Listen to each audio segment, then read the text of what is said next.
दर्शकों, नवंबर का महीना शुरू होने जा रहा है और हम सबके मन में ये उत्सुकता रहती है कि ये महीना हमारे लिए कैसा जाएगा। जो भी ग्रह गोचर की स्थिति बनेगी उसका प्रभाव हमारे जीवन पर निश्चित तौर से देखने को मिलता है। हमारी मासिक राशिफल आदेश की श्रृंखला जो हमने शुरुआत कर रखी है आपको पता ही होगा, और हमने अब तक आपको 5 राशियों के बारे में बता चुके हैं। आज की इस वीडियो में हम चर्चा करने वाले हैं हमारी छठी राशि कन्या राशि की। तो कन्या राशि के जातकों के लिए नवंबर का महीना कैसे रहेगा उसका विश्लेषण हम आपके सामने प्रस्तुत करेंगे। हर एक दर्शकों, वैदिक एस्ट्रो में आपका स्वागत है। मैं ज्योतिष आचार्य पूजा।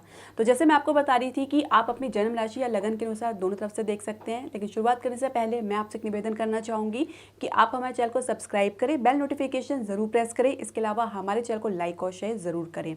तो जो ग्रह गोचर की स्थिति बनने जा रही है नवंबर के महीने में कुछ इस प्रकार है। देखिए, केतु और राहु आपके लगन और सप्तम भाव में गोचर कर रहे हैं, बृहस्पति अष्टम भाव में गोचर कर रहे हैं और शनि जो है आपके छठे भाव में गोचर कर रहे हैं। द्वितीय भाव में तुला राशि में सूर्य, मंगल और लग्नेश बुध गोचर कर रहे हैं और शुक्र आपके द्वादश भाव में गोचर कर रहे हैं।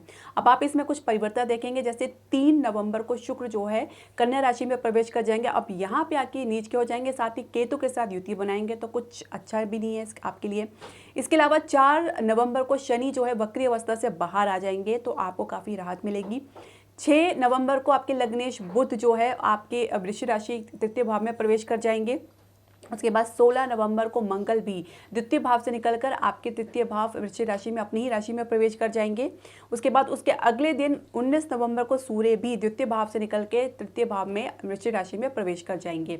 27 नवंबर को लग्नेश जो है बुध आपके चतुर्भाव धनु राशि में प्रवेश करेंगे और 30 नवंबर को शुक्र जो है अपनी नीचे अवस्था से बाहर निकल के आपके द्वितीय भाव अपनी राशि तुला राशि में प्रवेश कर जाएंगे। तो इसका प्रभाव आपके जीवन पर किस प्रकार पड़ेगा उसका बारे में हम आपको बताते हैं, बहुत सटीक विश्लेषण आपको देंगे।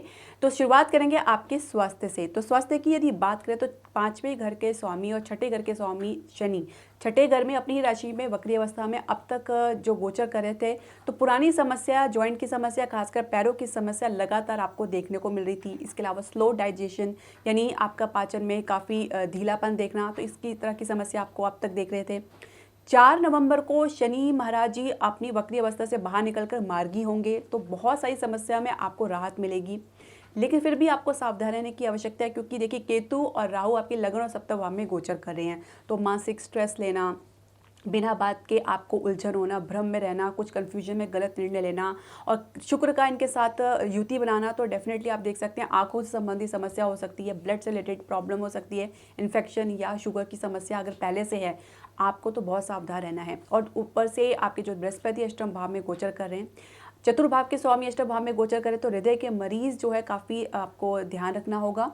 कुछ सर्जरी की भी संभावना बन सकती है, तो बहुत ही अपने खान पान का विशेष ध्यान रखें, प्राणायाम जरूर करें, ये आपके स्वास्थ्य के लिए बहुत ही इंपॉर्टेंट है। लेकिन कुल मिला के जैसे मैंने बताया कि शनि जो है आपके छठे घर के स्वामी जब मार्गी होंगे, तो जो भी पुरानी समस्या अब तक आपको परेशान कर रही थी उसमें बहुत कुछ राहत देखने को मिलेगी। बस आपको जल्दबाजी में कुछ करने से बचना है, आप अधीर होने से बिल्कुल बचें, वाणी पर नियंत्रण बना के रखें। परिवार के साथ कुछ स्ट्रेस की समस्या भी देखी जा सकती है, तो इसके लिए योगा मेडिटेशन आप ज़रूर करें और उतना बोले जितना ज़रूरी है। शिक्षा और करियर की बात करें तो पंचमेश शनि जैसे मैंने बताया छठे भाव में अपनी राशि में गोचर कर रहे हैं, तो वक्री अवस्था से बाहर निकल के जो मार्गी होंगे, तो अब तक आपकी जो भी समस्या थी, जो भी प्रॉब्लम, अवरोध थी या डिले आप देख रहे थे खासकर, तो उसमें काफ़ी कमी आपको देखने को मिलेगी। एक स्टेबल ग्रोथ आपको देखने को मिलेगा आपके करियर में।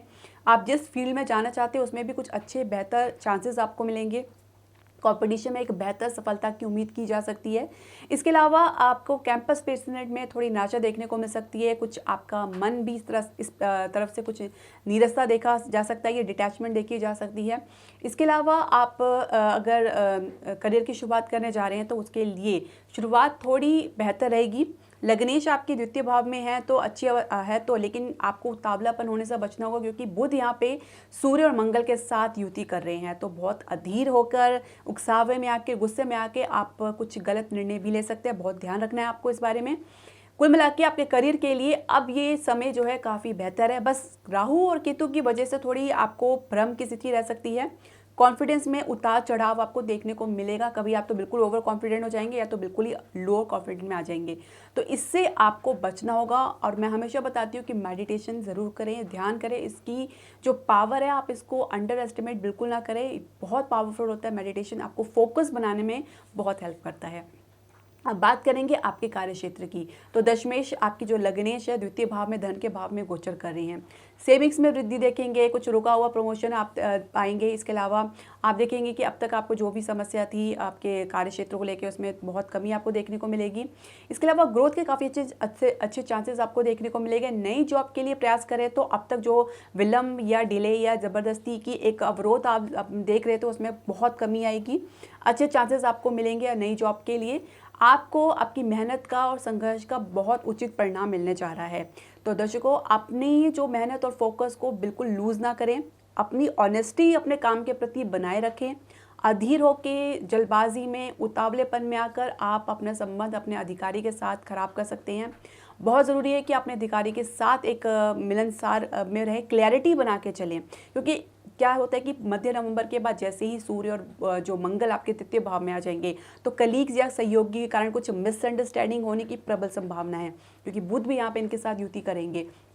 तो आपकी बातों का गलत मतलब भी निकाला जा सकता है। आप बिना मतलब किसी भी बात में हस्तक्षेप ना करें, अपने काम से काम रखें, उतना ही जिम्मेदारी लें काम की जितना कि आप कॉन्फिडेंट महसूस करें। कमिटमेंट बिल्कुल ना करें जिसके लिए आप कॉन्फिडेंट ना हो। तो कुछ सावधानी आपको बरतनी है, खासकर मध्य नवंबर के बाद। और बॉस के साथ, अधिकारी के साथ क्लैरिटी बनाकर चलें, यह आपके आगे के लिए अच्छा रहेगा। अब आपकी व्यवसाय की बात करें तो सप्तमेश जो है बृहस्पति आपके अष्टम भाव में, हालांकि बृहस्पति अब राहु के युति से बाहर तो आ गए हैं, कुछ आपके काम जो रुके हुए तो पुनः शुरू हो सकते हैं। लेकिन बात यह है कि राहु आपके सप्तम भाव में ही गोचर कर रहे हैं। तो बहुत सारी आकांक्षाएं, बहुत सारी इमेजिनेशन और बहुत कुछ आउट ऑफ बॉक्स आप सोचना चाहेंगे। आइडियाज़ के आप बहुत जो है एक तरह से हर तरह से समुद्र पार तक सोच लेंगे, लेकिन कार्यमंत्रित यानी उसको इम्प्लीमेंट करने में आपको बहुत समस्या का सामना करना पड़ सकता है। कॉन्फिडेंस की कमी आ सकती है, कुछ फाइनेंस की भी दिक्कत आ सकती है, क्योंकि शुक्र और केतु आपके लगन में ही गोचर करे। और यहाँ पे गौरतलब बात यह है कि शुक्र नीच अवस्था में और केतु के साथ हैं, तो निश्चित तौर से आपको फाइनेंस की दिक्कत आ सकती है। इसके अलावा आपके ग्रोथ के लिए भी कुछ रुकावट देखने को मिल सकती है। अचानक से काम बनते बनते रुक जाता है या अचानक से काम बन भी जाता है, लेकिन बहुत कुछ आपको इस प्रकार का एक्सपीरियंस देखने को मिलेगा। तो जब तक नवंबर के अंत तक शुक्र इनके केतु से मुक्ति नहीं पाते, तब तक कुछ ना कुछ उतार चढ़ाव देखने को ज़रूर मिलेगा। हालांकि सेविंग्स में कुछ अच्छी वृद्धि देख सकते हैं, विदेश में कुछ अच्छा इनपुट देख सकते हैं, कुछ अच्छी डील आप साइन कर सकते हैं, इसकी भी प्रबल संभावना है। तो दर्शकों, आप जान लेते हैं आपके प्रेम संबंध के लिए नवंबर का महीना कैसा रहेगा कन्या राशि के जातकों के लिए। तो पंचमेश हालांकि अब वक्री अवस्था से बाहर होकर छठे भाव में गोचर कर रहे हैं। तो छठे भाव वैसे भी रोग रिपुण का माना जाता है, लेकिन क्योंकि शनि यहाँ पे एक पापी ग्रह है तो इसके कारक भी माने गए हैं। हालांकि आपके संबंध में एक धीरता, गंभीरता, मैच्योरिटी अचानक आपको देखने को मिलेगी। साथ ही पार्टनर का सहयोग आपको देखने को मिलेगा। कहीं ना कहीं आप अपने रिश्ते को कहीं से बचा के हुए लेते आ रहे हैं, और ये आपके लिए बहुत ही बड़ा एक रिवॉर्ड भी होगा। आपके जो संघर्ष है, मेहनत है, उसका अच्छा खासा परिणाम आपको देखने को मिलेगा। और खासकर आपकी ईमानदारी का, क्योंकि यदि ईमानदारी ना होती आपके रिलेशनशिप में, तो शनि महाराज जी कभी इसको इतना लंबा लेकर नहीं आते। अगर आप अपने रिश्ते को लेकर ज़रा सा भी शंकित है, क्योंकि केतु की वजह से कुछ शंका या भ्रम की स्थिति देखने को मिल सकती है, तो उसका आप तुरंत निवारण करें। केतु राहु आपके यहाँ पे लंबे समय तक रहेंगे, तो हो सकता है कि कुछ डिटैचमेंट की समस्या या मन उच्चाट हो जाए आपको रिलेशनशिप को लेकर, ये भी समस्या देखी जा सकती है। आप तुरंत ही निर्णय लेंगे रिलेशनशिप से बाहर निकलने का और रिलेशनशिप में जुड़ने का भी तुरंत निर्णय ले सकते हैं। तो बहुत कुछ उतार चढ़ाव आपको देखने को मिल सकता है। प्रेम विवाह के लिए आप अपने परिवार से चर्चा तो करेंगे, लेकिन कहीं ना कहीं सहयोग की कमी देखने को मिलेगी।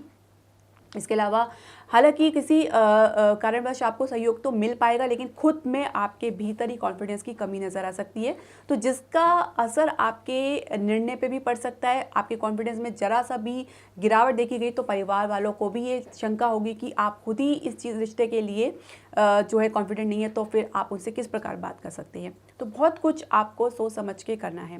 विवाहित दंपत्ति की बात करें तो सप्तम भाव में राहु की गोचर होना और सप्तमेश का अष्टम भाव में, तो बहुत कुछ अकल्पनीय देख सकते हैं, और कुछ आप एक विपरीत परिस्थिति भी देख सकते हैं। आपके जीवन में उतार चढ़ाव बना हुआ है। अचानक आपके मन में एक प्रकार का जो है उच्चाटन की समस्या देखी जा सकती है। हर प्रकार से आप अपने आप को अलग रखना चाहेंगे, हर जिम्मेदारी से, हर प्रकार के सहयोग से, और खासकर जीवन साथी के बढ़ते हुए अपेक्षा से, ओवर एक्सपेक्टेशन से भी आप दुखी हो सकते हैं, तनाव में आ सकते हैं और आप कितना भी पूरा कर लें तो आपको यही लगेगा कि मैं अपेक्षा को पूरा नहीं कर पा रहा हूँ, क्योंकि ज़रूरत से ज़्यादा अपेक्षा को ईश्वर भी पूरा नहीं कर सकते, तो हम तो फिर भी इंसान हैं। तो इस ऐसे संदर्भ में आपको राहु को उपाय करना चाहिए। साथ ही जीवन साथी का सहयोग करें, उनसे बातचीत करके अपनी हर बात को क्लियर करके चलें। तो अगर आप संतान प्राप्ति के लिए प्रयास करें तो नवंबर के महीने में कुछ अच्छे चांसेस आपको मिलेंगे। संघर्ष, मेहनत को आपको बनाए रखना है, क्योंकि शनि महाराज बिना संघर्ष और मेहनत के उचित परिणाम नहीं देते हैं। और संतान पक्ष से भी आपको कुछ बेहतर सुनने को मिलेगा इस नवंबर में। दर्शकों, मैं आपको ज्योतिषी उपाय बताती हूँ, आप इसे ज़रूर करें। आपको निरंतर ओम नमो भगवते वासुदेवाय का जाप करना है, जो आपकी सप्तमेश के लिए बहुत ज़रूरी है। कुत्ते को भोजन कराएं। आपके केतु के लिए, केतु आपके लगन में ही गोचर कर रहे हैं, तो कुत्ते को भोजन कराना और साथ ही गणपति महाराज जी का जाप करना, ये 2 बातें आपको करनी है जब तक कि केतु आपके लगन में गोचर कर रहे हैं। इसके अलावा आप चाहे तो राहु की शांति के लिए सिद्ध कुंजिका स्त्रोत का पाठ नित्य कर सकते हैं। बहुत ही आसान है और इसमें ज़्यादा समय भी नहीं लगता। तो दर्शकों, जो भी उपाय करें श्रद्धा और विश्वास के साथ करें और अपने भीतर धैर्य रखें, क्योंकि उपायों को फलित होने में समय लगता है। दर्शकों, आपके जो भी प्रश्न, सजेशन या राय है, आप हमारे कमेंट बॉक्स में ज़रूर डालें। हरे कृष्णा।